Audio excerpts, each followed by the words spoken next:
मेरा नाम शाजिया है और मैं अपने घर की आखिरी लड़की थी जिसकी शादी बाकी थी। मेरी शादी सिर्फ इसलिए नहीं हो रही थी क्योंकि मेरा वज़न बहुत ज़्यादा था। जो भी रिश्ता आता मेरे मोटापे को देखकर वापस चला जाता। अब तो मेरा दिल टूटने लगा था। मैंने अपना वज़न कम करने के लिए कई जड़ी बूटियां और नुस्खे आज़मा लिए थे, मगर कोई भी काम ना आया। आने दिनों में उम्मा ने भाई की शादी कर दी क्योंकि मेरी वजह से भाई की शादी भी रखी हुई थी। और अब भाई मुझे बद दुआएं देने लगा था। उम्मा ने सोचा बेटी की शादी फिर हो जाएगी, पहले बेटे की शादी कर लेती हूँ। बहू घर आएगी तो कोई ना कोई नया रिश्ता भी हाथ आएगा। और फिर उम्मा जब भाभी को ब्याह कर लाएं तो मैं देखती ही रह गई। भाभी इंतहाई खूबसूरत, सरीली आवाज़ वाली, गोरी चटी लड़की थी जिसे देखता ही रह जाता। लेकिन मुझे एहसास कमतरी भी हुआ। थोड़े ही दिनों में मेरी भाभी से दोस्ती हो गई। भाभी तो मुझसे बातचीत नहीं करती थी, लेकिन मैं उनसे उनकी स्मार्टनेस का राज पूछना चाहती थी। चंद ही दिन गुजरे कि मेरी भाभी से बहुत अच्छी दोस्ती हो गई। अब भाभी मुझसे कहने लगें तुम भी जल्द से शादी कर लो। मैं भाभी से पूछती मैं शादी कैसे कर लूं? मेरे पास ना तो आप जैसी खूबसूरती है, न ही मेरा वज़न कम है कि कोई मुझे नज़र भर कर देखे। भाभी बोले उसमें क्या है, मैं तुम्हारा सारा इलाज कर दूंगी। मैं भाभी को हैरान होकर देखने लगी कि भाभी मेरा इलाज कैसे करेंगी। वो बोले तो अभी बुर्क़ा पहन, हम डॉक्टर के क्लिनिक चलते हैं। मैं बहुत ज़्यादा खुश हो गई। मुझे तो यकीन नहीं आ रहा था। आज पहली बार किसी ने मुझे डॉक्टर के पास जाने को कहा था, वरना सब यही कहते थे तो रोटी बहुत खाती है, कम कर ले तो ठीक हो जाएगी। भाभी ने बाहर जाकर एक रक्षा रोका, फिर मुझे बड़ी रग़बत के साथ इसमें बैठने को कहा और बोले चलो मैं तुम्हें क्लिनिक लेकर चलती हूँ। मैं बहुत खुशी खुशी भाभी के साथ बैठी। हम तकरीबन आधे घंटे के सफ़र पर वाकई क्लिनिक पर पहुँचे, मगर मुझे बड़ी हैरत हुई कि उस क्लिनिक पर कोई बोर्ड नहीं लगा हुआ था, न ही उसमें ज़्यादा लोग थे। मेरी जैसी कुछ औरतें वहाँ बाहर बैठी हुई थीं, जिनमें से कुछ के चेहरों पर बड़े बड़े दाग धब्बे और दाने थे। इन्हें देखकर मुझे अपना आप काफ़ी बेहतर लगा। थोड़ी ही देर बाद एक लड़की अंदर आई। वो इन सब औरतों को देखने लगी जो इस कमरे में बैठी हुई थीं। फिर उसकी नज़र मुझ पर पड़ी तो उसने अजीब से अंदाज में मुस्कुराते हुए मेरी भाभी को इशारा किया। भाभी ने भी उसे इशारों ही में कुछ कहा और मुझे लेकर बाहर आ गईं। वो औरत मुझे देखकर बहुत खुश हुई। भाभी ने मुझसे कहा ये औरत जो भी पूछे तुम सीधा सीधा जवाब देना, फिर यही तुम्हें बड़ी डॉक्टरानी के पास लेकर जाएगी। इससे तुम्हारा सारा मसला हल हो जाएगा। मुझे क्या पता था कि मेरी किस्मत बदलने वाली है और भाभी पर भरोसा करके मैं एक बहुत बड़ी गलती करने वाली हूँ। वो लड़की जो मुझे कमरे में लेकर गई, वहाँ पर भाभी मौजूद नहीं थी। उसने मुझसे कहने लगी तुम्हारे मोटापे को नापना पड़ेगा, पता लगाना पड़ेगा कि जिस्म में पानी कितना है और चर्बी कितनी। तुम इस बस्तर पर लेट जाओ, मैं मशीन लेकर आती हूँ। मैं बहुत हैरान हुई, लेकिन भाभी ने कहा था कि खामोशी से इस औरत की बात मान लेना, ऐसा ना हो कि बाद में कोई मसला हो। मैंने फ़ौरन ही बस्तर पर लेटकर इसके कहने के मुताबिक आंखें बंद कर लें। इसके बाद अल्लाह जाने क्या हुआ, मैं नहीं जानती। कुछ ही देर गुजरी थी कि आवाज़ सी आने लगी। शायद वो औरत कमरे में दाखिल हुई थी। बस फिर क्या था, मेरी आंखों पर किसी ने पट्टी बांध दी। मुझे बहुत डर लग रहा था क्योंकि भाभी भी आसपास नहीं थी।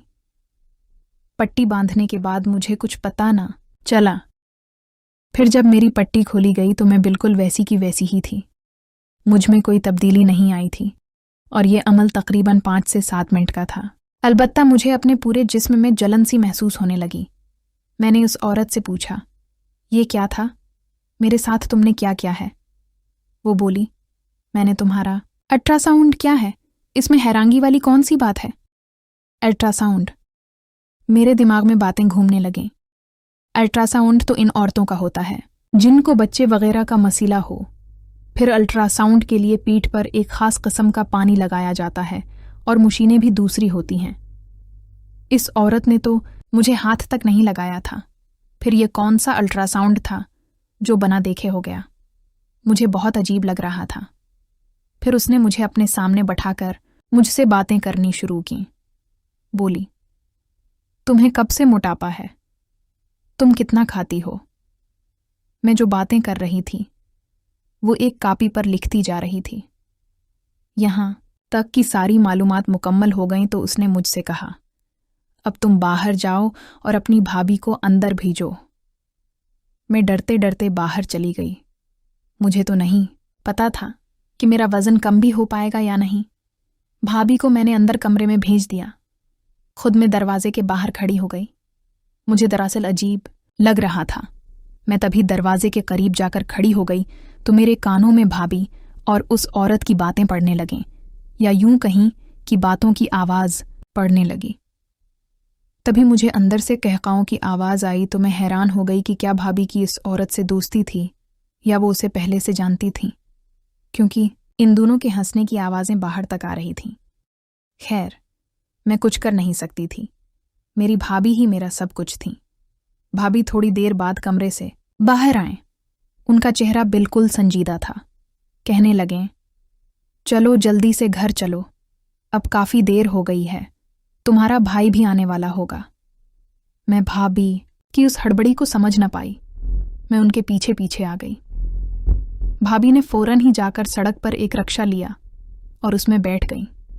पूरा रास्ता भाभी ने मुझसे कोई बात नहीं की। वो गमसम थीं। शायद अल्फाज का इंतखाब कर रही हूं मुझसे बात करने के लिए। आधे घंटे में हम घर पहुंचे। भाभी ने रक्षे वाले को पैसे दिए और वापस भेज दिया। रक्षे वाला मुझे देखकर बड़ी अफसोस भरी नज़रों से देख रहा था। लगता था जैसे उसे कुछ मालूम हो, वो मुझे बताना चाहता हो। उसने एक बार मुझे आवाज़ भी दी कि रखें, बात सुने। भाभी ने उसे झड़क कर वहां से भगा दिया था। मैं बहुत परेशान हुई। मेरा तो दिल चाह रहा था कि मैं भाभी से सारी बातें पूछ लूं, इनसे कहूं कि मैं भाई को बता दूंगी, लेकिन मैं क्या कर सकती थी। मेरा वज़न बहुत ज़्यादा था और उसके लिए भाभी ही मेरा इलाज करवा रही थीं। जैसे ही हम घर में दाखिल हुए, भाभी मुझसे बात करने की बजाय अपने कमरे में चली गईं। मैं भी उनके पीछे पीछे गई कि शायद वो मुझे मेरे इलाज के बारे में कुछ बताएंगी, मगर उन्होंने फौरन ही दरवाज़ा बंद कर लिया और मैं बाहर खड़ी इनको देखती रही। काफ़ी देर तक मेरी भाभी का इंतज़ार किया, मगर वो कमरे से बाहर नहीं निकले। मैं उसी तरह मुख्तलिफ ख्यालात सोचती अपने कमरे में आ गई। तभी अम्मा ने मुझे बुलाया, कहा कि भाभी तुम्हें बुला रही हैं। मैं बाहर गई तो भाभी बहुत खुश नज़र आ रही थीं। मेरे गले लगकर बोले, तुम मेरी सबसे अच्छी बहन हो, मैं आज बहुत खुश हूँ, तेरा इलाज तो हो ही जाएगा। मुझे अपनी भी बहुत खुशी थी। भाभी के चेहरे से खुशी के रंग झलक रहे थे। उन्होंने मुझे अपने परस से 1000 रुपये निकाल कर दिए और बोले, लो, जो भी दिल चाहे मेरी तरफ से खा लेना। मैं परेशान होकर बोली, भाभी, तुम मुझे मोटापे के इलाज के लिए लेकर गई थी और अब खाने के लिए मजीद पैसे दे रही हो, ये क्या बात हुई? मेरे पूछने पर भाभी हंस पड़े। अरे, इसमें क्या बात है, तुम खाना पीना कर लो, कल से तुम अच्छी तरह डाइटिंग करना और मैं तुम्हारा इलाज भी करूंगी। और हाँ, इस डॉक्टर ने मुझे दवा भी दी है। इस दवा से 2 हफ्ते में तुम्हारे पेट की चर्बी पिघलकर खत्म हो जाएगी। ये बात सुनकर मैं बहुत खुश हुई। अच्छा, क्या वाकई? मुझे तो लगा था कि उसने कोई खतरे वाली बात की है, यही कि शायद मैं लाइलाज हूं, मेरा कोई इलाज नहीं हो सकता। मेरी बात पर भाभी हंस पड़ें और फिर बड़ी ही शरारत भरी मुस्कुराहट चेहरे पर सजा कर बोलें, तुम्हारा इलाज है मेरी जान, बस तुम्हें थोड़ा सा और सब्र करने की ज़रूरत है। भाभी के ऐसे तासरात देखकर मैं फिर खामोश हो गई। हमें पता ही नहीं चला कब मेरा बड़ा भाई भी घर आ गया।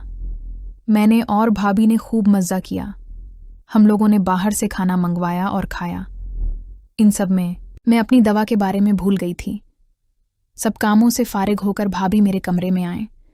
उनके हाथ में छोटी सी शीशे की बोतल थी।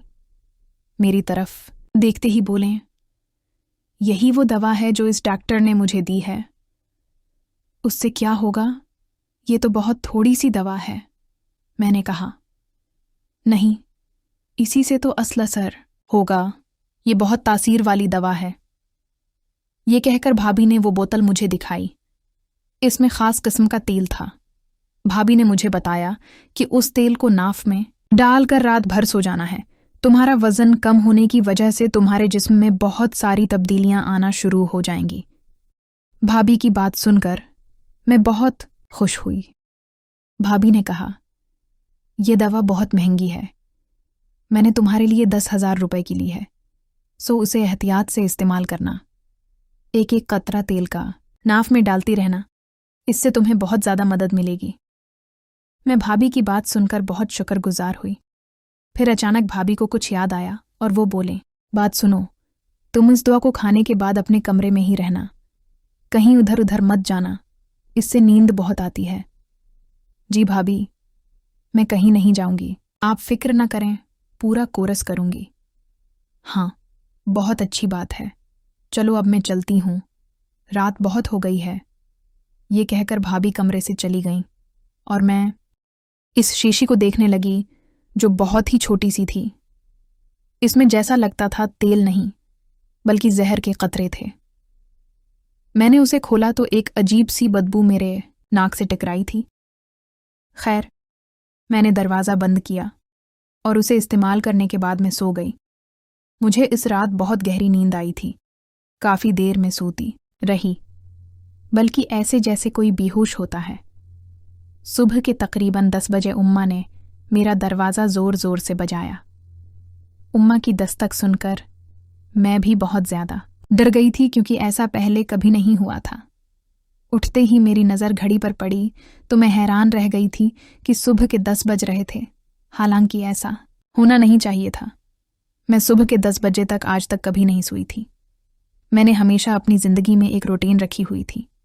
फिर जैसे ही मैंने दरवाज़ा खोला तो उम्मा मुझ पर नज़र पड़ते ही परेशान होकर मुझे देखने लगे।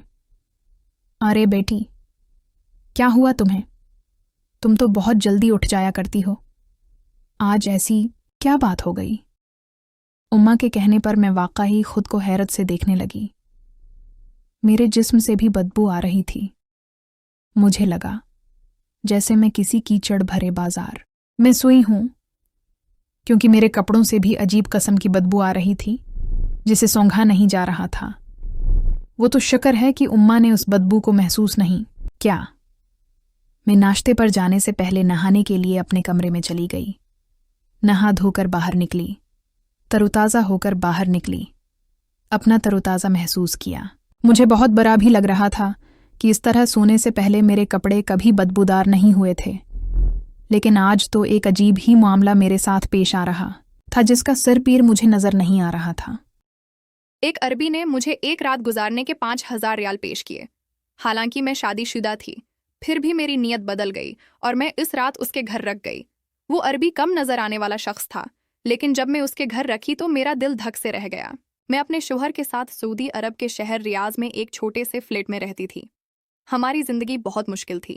मेरा शौहर अहमद बेटरी में मजदूरी करता था और उसकी माहाना आमदनी बेमुश्किल 2,000 रियाल होती थी। किराया, बिजली, पानी के बिल और रोजमर्रा के अखराजात निकालने के बाद हमारे पास कुछ नहीं बचता था। रात को जब हम दोनों बस्तर पर लेटते तो अहमद अक्सर कहता, अल्लाह हमारी मदद करेगा, सब्र करो। लेकिन मैं अंदर ही अंदर घटती रहती। हमारी शादी को 5 साल हो चुके थे, लेकिन अल्लाह ने हमें औलाद से नवाजा नहीं था। एक दिन जब मैं अपने फ्लैट की बालकनी में कपड़े सिखा रही थी तो हमसाया की खातून फातिमा ने दरवाज़ा खटखटाया। वो बोली, बेटी तुम्हें काम चाहिए। एक अमीर अरबी ख़ानदान को एक काबिल एतमाद खातून मुलाजमा की ज़रूरत है। मैंने हैरान होकर पूछा, क्या काम होगा?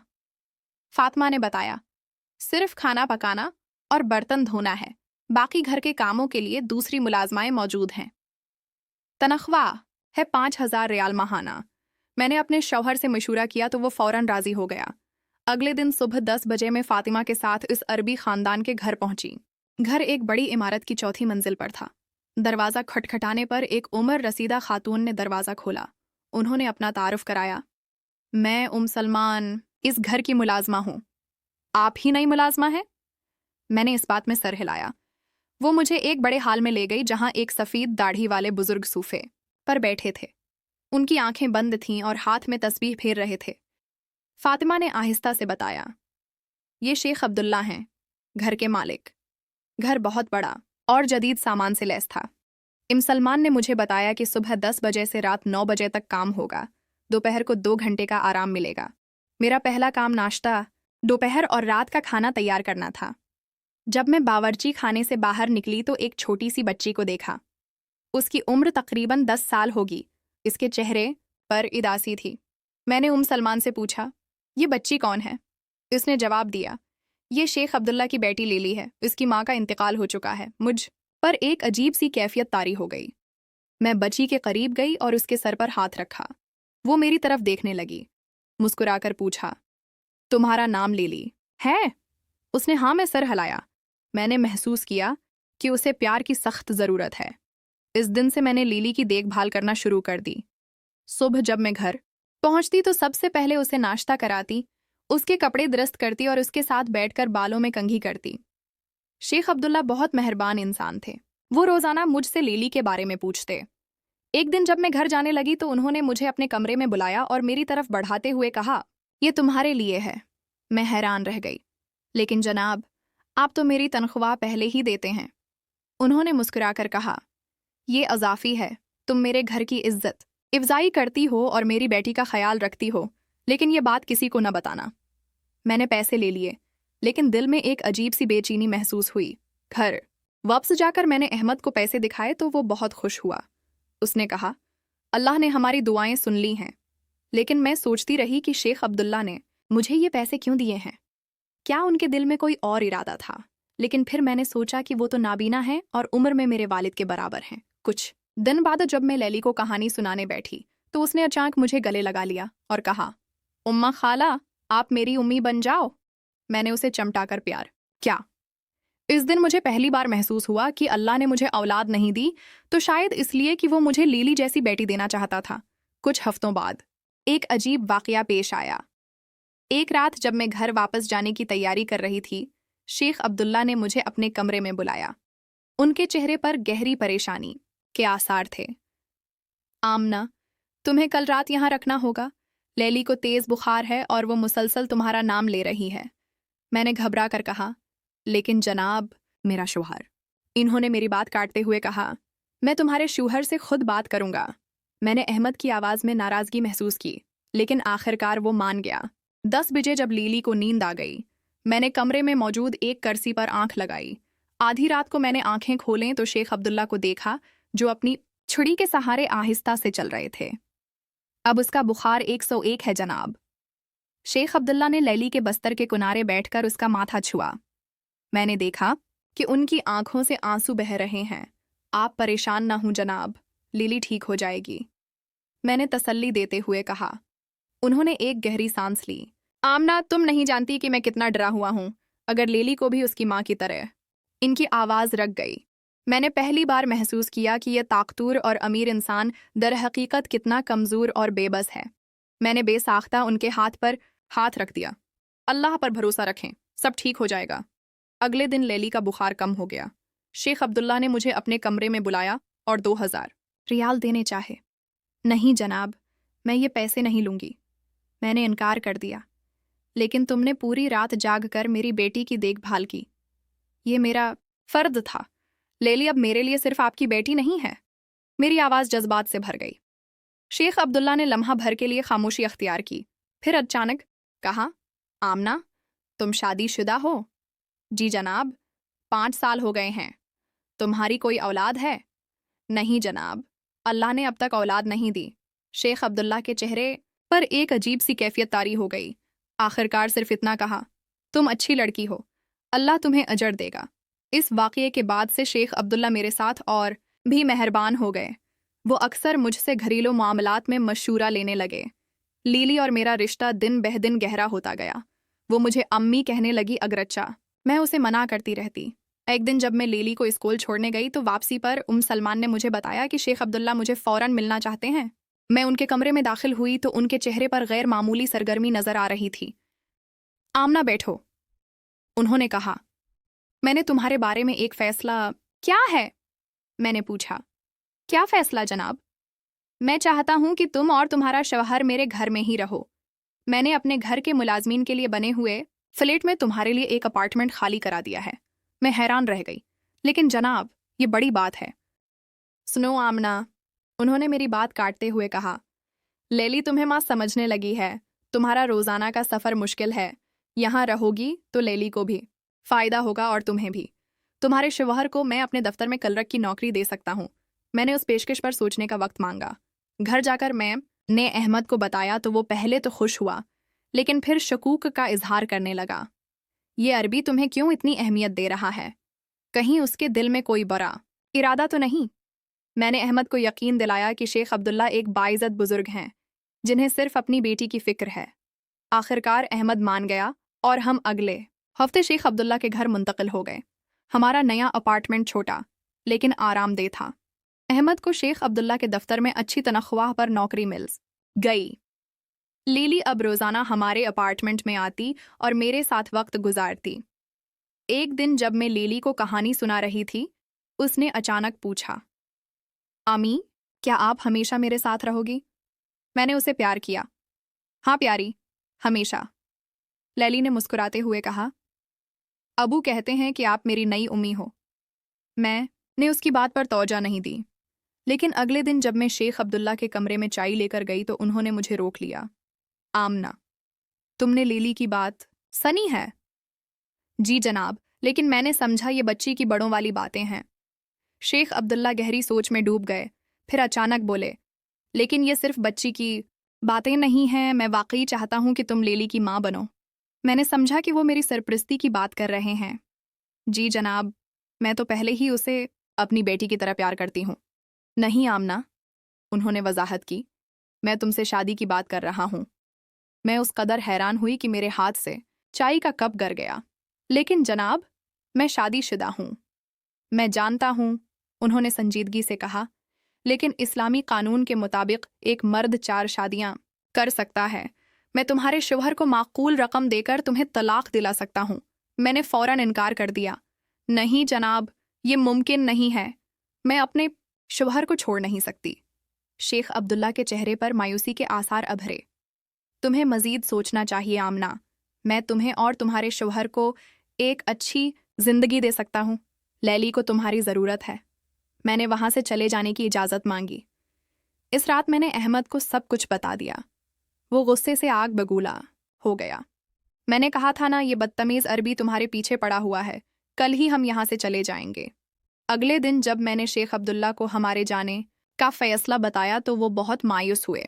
लीली रोती रही और मुझे जाने नहीं देना चाहती थी, लेकिन अहमद का फैसला हतमी था।